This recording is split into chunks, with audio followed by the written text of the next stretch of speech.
Do you know the value of a click? Maybe. How about a view or an impression from an influencer or your own social media content? I'm not so sure. You should really check out my friends at Eisenberg.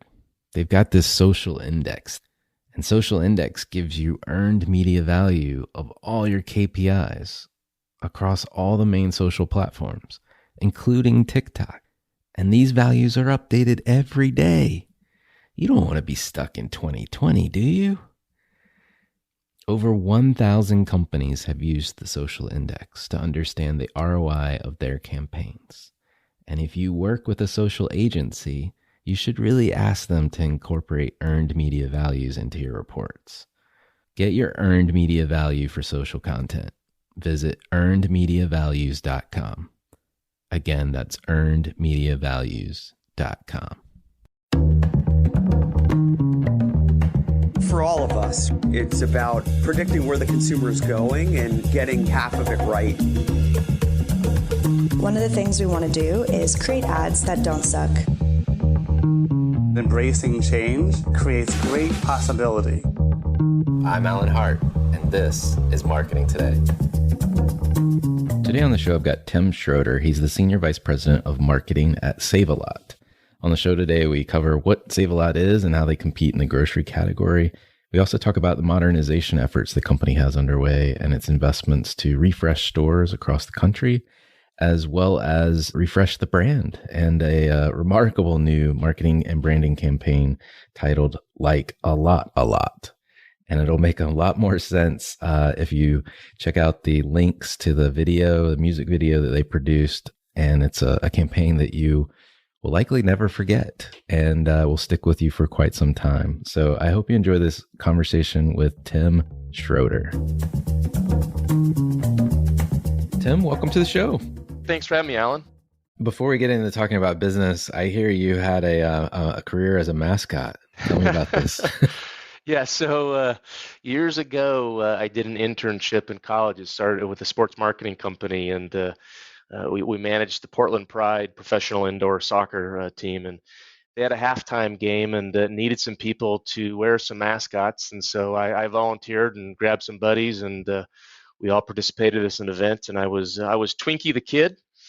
And we actually ended up making ESPN highlight reel that night because Barney's head rolled off, and ESPN, as did we, thought it was pretty funny. So yeah, I guess good news, bad news. That was before cell phones and before social media, so I don't have anything. Nobody's been able to use that against me yet. That's the good news about, I guess, pre-social media. Although you might be missing a lot of NFT opportunities. Absolutely, Yeah. Probably would have got a lot of clicks, and hey, I might have been an influencer by now. Well, all right. Well, let's transition from mascot days to like, where'd you get your start in marketing, and like, how'd you end up where you are now as CMO at Save A Lot?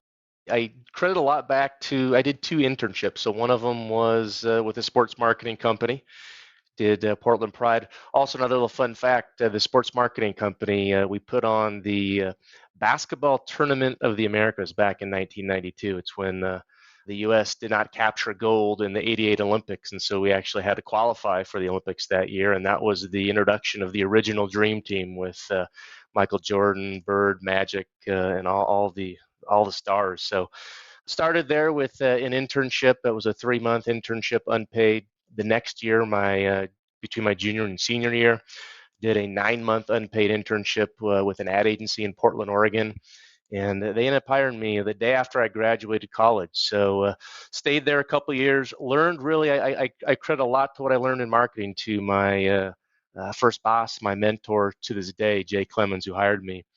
Taught me a lot about the business, taught me a lot through about retail multi-unit business. And I thought I'd venture away. And from there, I went to the restaurant industry. And 25 years later, worked for a franchisee of Arby's, RTM Restaurant Group, back in the day, Applebee's, which most recently prior to Save A Lot was at Golden Corral, and just worked my way up from a regional marketing manager to director to vice president, and then these last 7 years have held senior vice president roles with the different organizations. Tell me a little bit about Save A Lot. Like we've got listeners across the US, but also across the world. And so just give us a little context. Save A Lot, It's one of the nation's largest discount grocery store chains. So we've got about 1,000 locations across 32 states. And really, we view ourselves as a hometown grocer, and we've built our network on a partnership and with the support of independent, licensed owned retail partners across the country who are dedicated to their communities. They provide unmatched quality and value to the local families we serve. And that means providing high quality private label brands. We have national brand products. We have a large selection of USDA fresh cut meat in store every day, farm fresh fruits and vegetables, and then as well as center store and non-food items. So discount grocer most often compared to like an Aldi, if you're familiar with an Aldi. I mean, it sounds like a great selection. And is the store size a unique size as well? Or I'm just thinking in relation to the grocery stores versus the Aldi types. So that's why I say Aldi. Most people they're bigger than us on their footprint. Most people can relate to them, or a Trader Joe's, for example. So our typical footprint is around 12,000 to 14,000 square foot, as compared to 50 to 80 or even 100,000 square foot when you look at the large Myers of the world, or Publix, or Schnucks, or even Walmart. Of course, is bigger than that. So yeah, a much smaller footprint than your traditional big box grocer. What brought you to Save A Lot? What were they looking to get from you, and vice versa? As I mentioned, I was in the restaurant industry for 25 years and was looking to broaden my horizons and try something different, especially when COVID hit. COVID really hurt the restaurant industry. I don't think that's any surprise to anybody who's listening today. At the same time, Save A Lot was looking for somebody with multi-unit background, and specifically, they actually were looking for somebody that could bring some restaurant experience, because restaurant probably is many it's best in class in dealing with large franchise systems and multi-unit systems across America. And so wanted somebody who could bring a fresh perspective, not necessarily being part of the grocery industry. And that's something that's really I've been able to leverage here, especially then when combined with my background and career in the restaurant industry, supporting large franchise organizations. Well, we're not franchised, we are licensed. There is a lot of similarities from the big multi-unit brands such as Applebee's or Golden Corral that I've worked with, and it's allowed me to really help us think differently when it comes to an operating company where we as the licensor don't own the execution at the store level. And then lastly, really they were looking for somebody that had experience developing a digital infrastructure and a digital footprint to help expand our marketing efforts into the digital age, especially as we look to grow the wholesale retail network and putting those systems, processes, and platforms into place for our licensees, our retail partners across the country. And it also, you guys are going through quite a bit of modernization effort as well. I'm sure it's connected to the digital side of the equation also. But like, what does that look like at Save A Lot? Like, what all is being encompassed in this modernization that you're going through? So our modernization plan is really a multi-prong approach, and it really started a few years ago when we did a complete overhaul of our 55 plus private label brands. We really dug in and we looked at everything from the total assortment of the products themselves to reformulating those brands when it was necessary, and then also just completely redesigned all the packaging on all the different brands we owned and brought more modern, bright colors into the stores. And at the same time we were doing all this, we also then began experimenting with some new store designs that would really help us showcase and show off this incredible packaging and our great private label products. Really brought a lighter, brighter, easier to shop footprint, and it created just a more enhanced overall shopping experience for our customers. So we started that a few years back. We used St. Louis, which is a company owned, we own all the majority of the stores here. We rolled out the new design to the St. Louis market and saw really just tremendous results.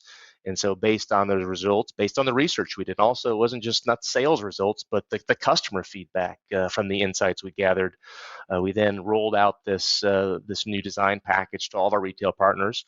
And through their partnerships, we're on track to remodel just about 300 stores by the end of this year, and then expect to have the full fleet remodeled by 2024. So super excited, great, fresh, new looking stores. And with that, thought it was only appropriate that we also take a look at modernizing our marketing efforts as well to really showcase this new modern aesthetic. Well, if you're changing, I mean, that's like almost everything from the front to the back. So, like, it makes sense that you then like the brand and the marketing itself needs to reflect what all the change that you're making. Where'd you start in that process of modernizing the brand itself? We looked at one of the first things I did when I started was just looking at the competitive landscape and looking at what the other big grocery chains and small chains for that matter were doing. And there was what I saw was just this sea of sameness. All the brands, all their advertising, all their marketing plans, they all look the same. And how could we apply, one of my favorite quotes is Wayne Gretzky, skate to where the puck is going versus where it is. How could we apply that same sort of logic to our brand and really help us formulate this whole new advertising strategy? And part of that, we looked at research, did a lot of research throughout the process, but before we even started, did some attitude and usage studies.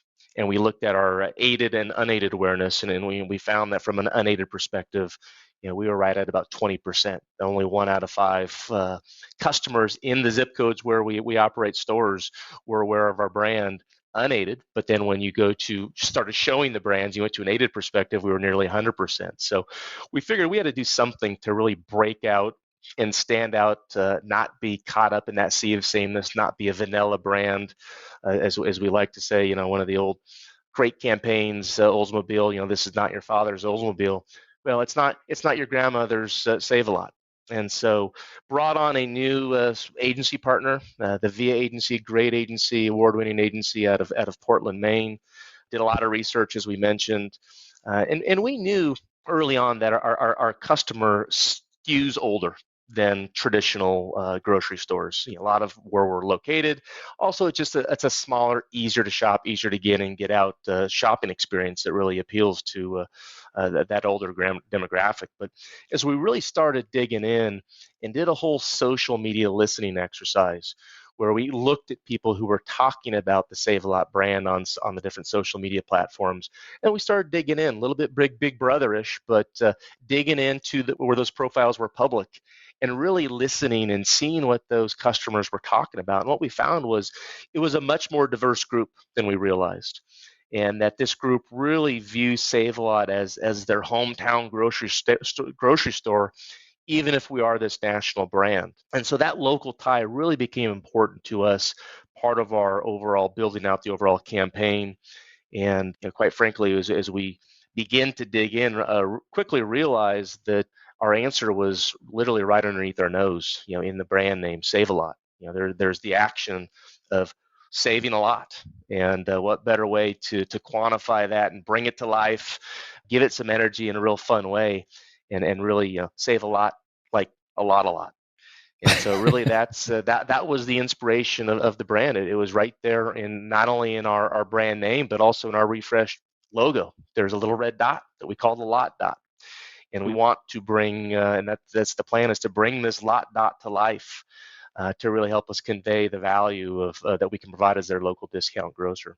You guys shared the campaign with me, and you can't get it out of your head, like the music video in particular, and the notion of bringing the dot to life. Like, there's so much to, frankly, as a marketing wonk, to love about what you're doing. You're bringing a distinctive asset to life, your dot, which is a component of your logo.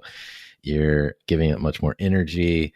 The music component, like, you're hitting multiple senses, not just sight and sound and what you see, but a jingle to stay with you, so to speak.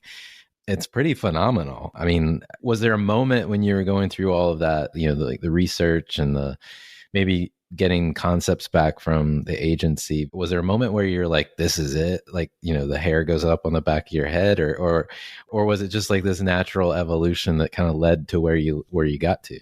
First off, thank you for all your compliments of the work. And then again, I've got to say, hey, this was a full team effort. It was a child of the V agency, of my entire marketing team, and then our great director Drew Kirsch. So it definitely was a team effort here. But yeah, when we saw there was 4 different concepts the agency presented to us, and when they showed us the Like a Lot campaign, we thought we were going to go down a different path. But when Like a Lot came up, it was I guess I would say it was hair raising, and it was just instantly like that's it.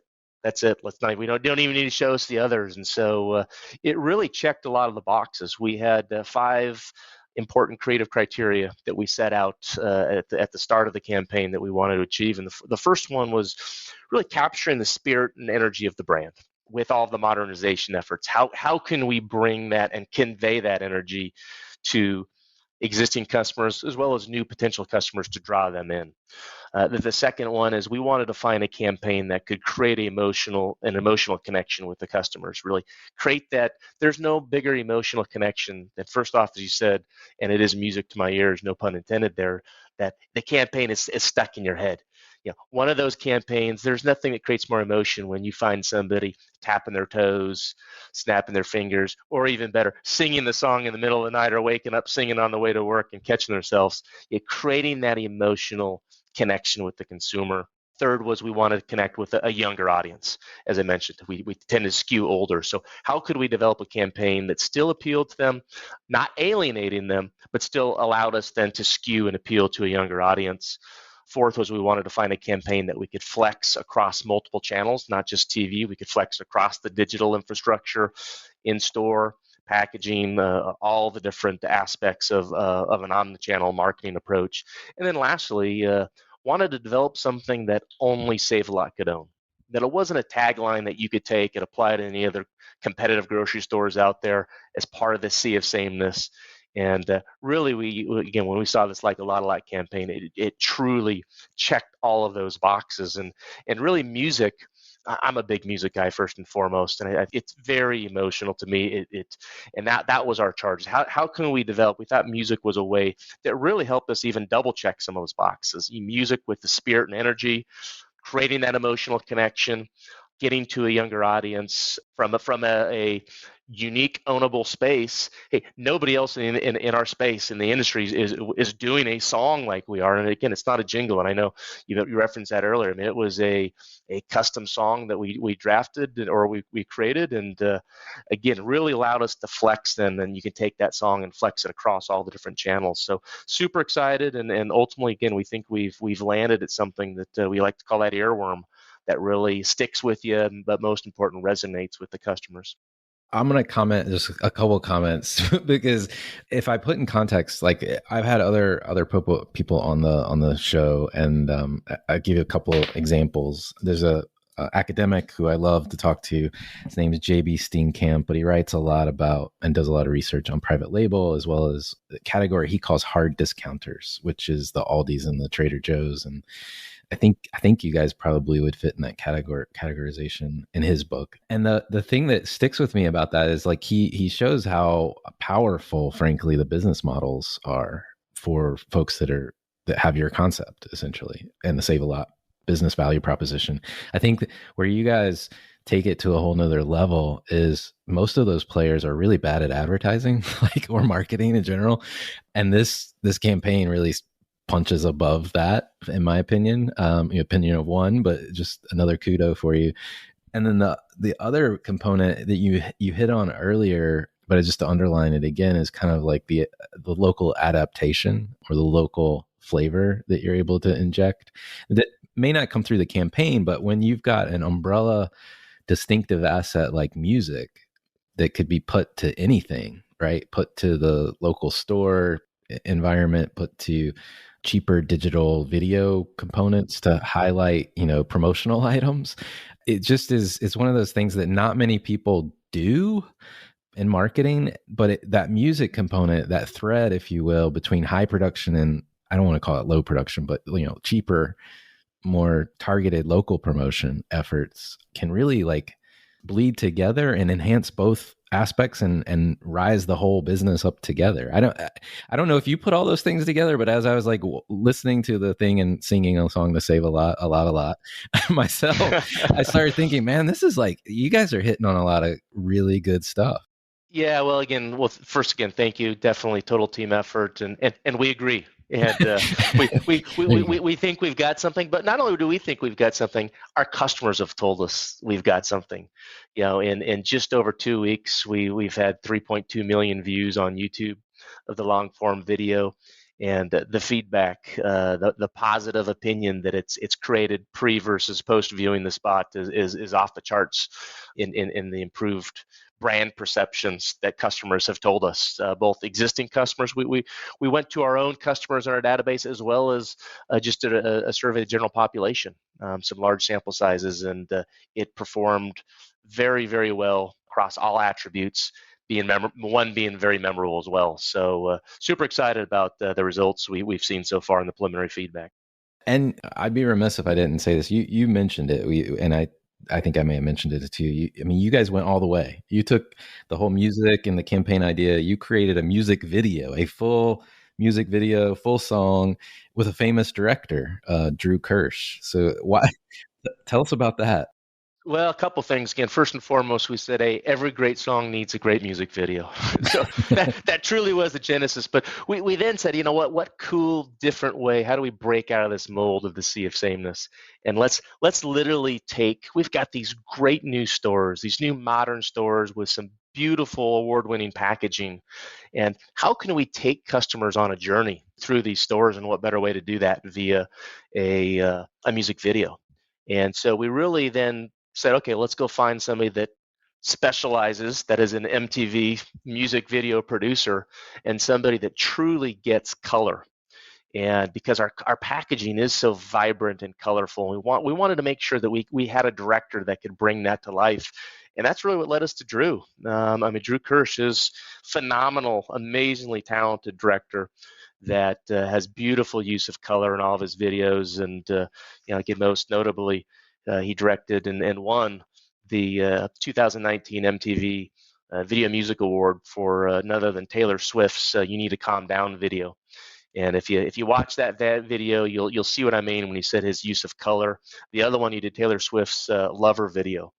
Another just phenomenal video. And so it was really a match made in heaven for both of us. Drew had a great time. He was a big part of the creative juice behind the whole campaign, in conjunction with the V agency and the team. And we had a great time putting it all together and directing it. And again, just really bringing the brand to life through this music video. Well, congrats again on the campaign, and it's something I'm going to be watching. We'll have to check back in with you at some point in the future, see how business is going and all that good stuff. But yeah, good, just solid work all around. And great. Well, thank you. I need to put you guys on the map of JB, and so he sees, and maybe you can become a case study for him. Well, one of the things we love to do is not just talk business, but get to know the person behind the microphone a little bit more. And I love asking a series of questions just to kind of get how you think about the world, given what's going on with you. So, on a personal front, my favorite question to ask is: has there been an experience of your past that defines or makes up who you are today? I really look, and I kind of break into three buckets. First and foremost, I think the thing that's always set me apart is I've just had this fire in my belly from a young age that I've been relentless in everything I've done, and really starting again those internships I mentioned, going that extra mile, not being afraid to stay late, challenging the status quo. I think that's a big part of shaping me. And you said unpaid internships. Unpaid, yeah, Again, I didn't miss that. A year's worth. The first one was 3 months. The second one was 9 months. And again, I felt, could I have been making money at a fast food restaurant flipping burgers? Sure, but I wanted that real life experience that would help really build on everything I learned in the textbooks in college, but really bringing it to life. And that's, again, I really credit everything I know to those internships, and then again, my mentor, Jay Clemens, which again, it's, as I look at my career path, taking the positives and the negatives, things I didn't like about each of those jobs, and applying those to each job moving forward. But then again, going back to Jay, my mentor, he really taught me. I still to this day remember about 2 weeks in on the job, I went in his office, and he's like, Tim, here's how everybody thinks. He took his hand and drew this straight line. He's like, the thing that's going to set you apart, throughout your career is really thinking outside the box and finding that better, more efficient way to build the mousetrap. And so really that advice stuck with me throughout my career, and I truly credit that moment years ago is kind of what's helped me get me where I am today. Well, if you were starting this journey all over again, what advice would you give your younger self? Again, I wouldn't change anything for myself, but I guess what I'll say, instead of giving advice to myself, because I guess I'd say, Tim, hey, great job, you did the right thing. Advice I would give to other kids, I guess. Let me frame it that way, if you don't mind, Alan. I'd say first, again, find that passion, find that fire in the belly, because it's important that you do something that you're passionate about versus being stuck in a job. Find that career that you're passionate about. Second thing, again, is learn from your successes and your mistakes and apply those forward. And then lastly, again, I think it's a big part, find a mentor. Don't be afraid. I think that's, you'd be shocked, some of the younger listeners out there, you'd be shocked that you're going to really, you will actually probably make somebody's day if you go to them and say, hey, would you be my mentor? And again, I credit a lot of what I know to my mentor, who's helped get me where I am today, and I still keep in contact with him 30 years later. As you think about marketers and kind of trying to keep learning as we go down this path, and life and business and technology changes all around us, et cetera, like, is there a topic or area that you're trying to learn more about, or you think other marketers should be taking notice of and learning more about? Yeah, I mean, you kind of just hit on it there, just the digitization of all things marketing. And anybody that claims they're an expert in digital marketing, I like to say BS, because it's changing so fast that unless you keep in touch with it on a daily basis and you're staying up on the trades and the trends, it's going to quickly surpass you if you don't stay up on it. So I think that's the biggest thing to especially anybody coming up is, hey, embrace this. It's not going away. It's only going to continue to become more and more digital and digitized, and jump on the train before it passes you. Well, most marketers tend to be kind of students of what's going on around them. Are there any brands or companies or causes that you're following personally, or you think other people should take notice of? Yeah, I mean, I guess if you look at brands that I admire, again, I'm probably, everybody on your show probably says the same thing. I'm a massive fan. I love anything Apple does. Love Nike. Wyden and Kenny's, their agency was right down the street from the agency I worked at in Portland, Oregon. Huge fan of Nike work. Huge fan of Target work. Wyden did or used to do a lot of Target stuff as well. But I guess if you break outside of those, something with 25 years in the restaurant industry, I guess I'd be remiss not to add Chick-fil-A to that group. And they're probably one that doesn't get brought up as often. But if you just really look at their model and dig into that, I mean, they really are a role model in the restaurant industry, especially from a multi-unit perspective. First, if you look at just their model, with their operating partner model of giving people local opportunities, you look at their service training and their service standards, they're second to none. And they do a phenomenal job of giving back and supporting the local communities. And so I think it's those things that if any of your listeners out there have never dug into the Chick-fil-A model, I would encourage them to do so. Having lived in Chick-fil-A markets for most of my life, I can concur that like their model is pretty unique in that fact, and the local execution that you just mentioned. I don't think unless you visit a Chick-fil-A, a couple times, you start to see, you're like, oh, these guys really know, like they literally know their customers, and they see them, multiple times. They know who they are. They also sponsor like the local sports teams from time to time, all of that kind of stuff. And it's the little things like My Pleasure. Yeah. Yes. That it is just ingrained as part of their culture. And their culture, they have found the secret sauce that they've been able to really instill that culture from corporate office in Atlanta all the way down to all the storefronts they operate. So they've done a great job. That's true. And good marketing too. Really good marketing. So like we were talking about with your business. Well, last question for you before I let you go. What do you think is the largest opportunity or threat that marketers are facing? You know what, Alan, I guess I'd take that one back to almost one of the questions we just talked about. I'd say, again, the digitization of marketing. That A, it's a big opportunity, but B, it's a threat if you don't stay up on top of it. That the media landscape, as I look when I first got in the industry, way back, there was no such thing as digital marketing. It was all traditional TV and traditional radio and print.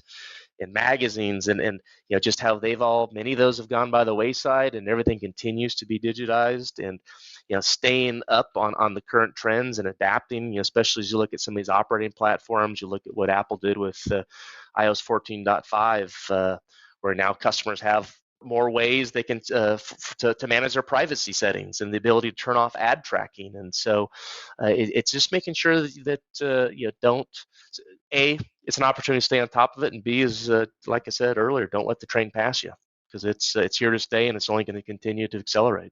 Well, Tim, it's been fascinating to learn from you. We're going to be watching you guys and how this unfolds for you. Thank you so much for coming on the show today. My pleasure. And again, thanks for having me. Look forward to hopefully let's chat again in the future, as you said, and so let's talk about the success of the program. So I appreciate you having us on.